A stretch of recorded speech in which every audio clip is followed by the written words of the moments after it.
की धरती से यह सम्मान बहुत सारे लोगों का प्रदान किया गया। नमन करते हुए कहना है क्या, रो परिवार अरे रो लोगवा लुगाई कुलवा बीरान रे आंसुआ बहाई।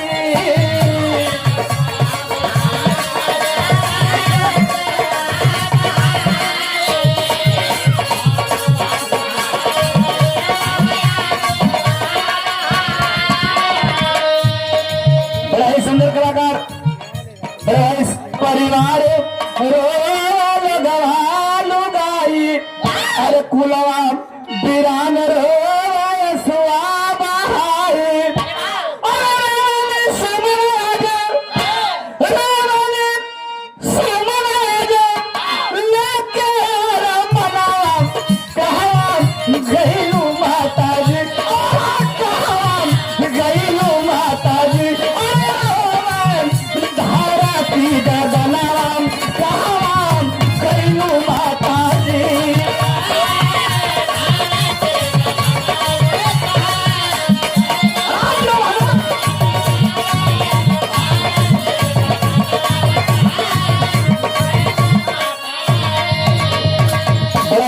अरे हित मित संगी साथी कहना है, हित मित संगी साथी दावन पूरा राखी।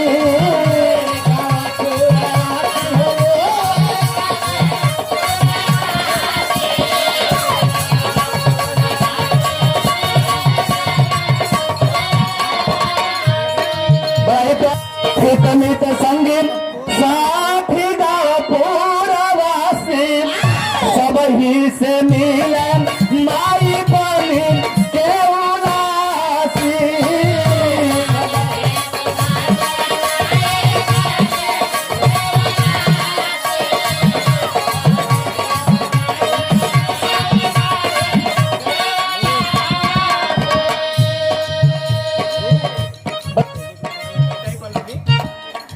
हित मित संगी साथी गाँव पूरवासी सब ही से मिले माई बन के उदासी।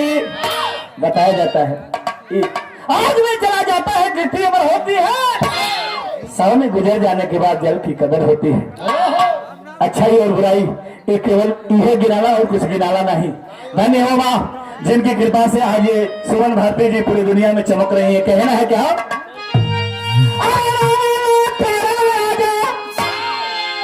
एक लोटा बेटवा करन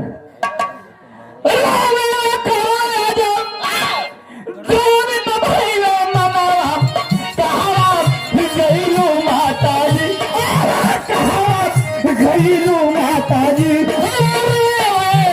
धारा की गगना घरेलू माताजी।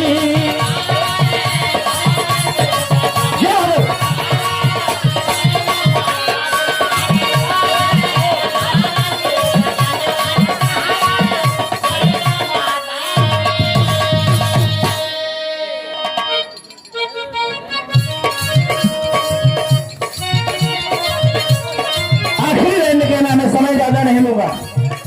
बाबू लावा जारी अंता माई के चरारिया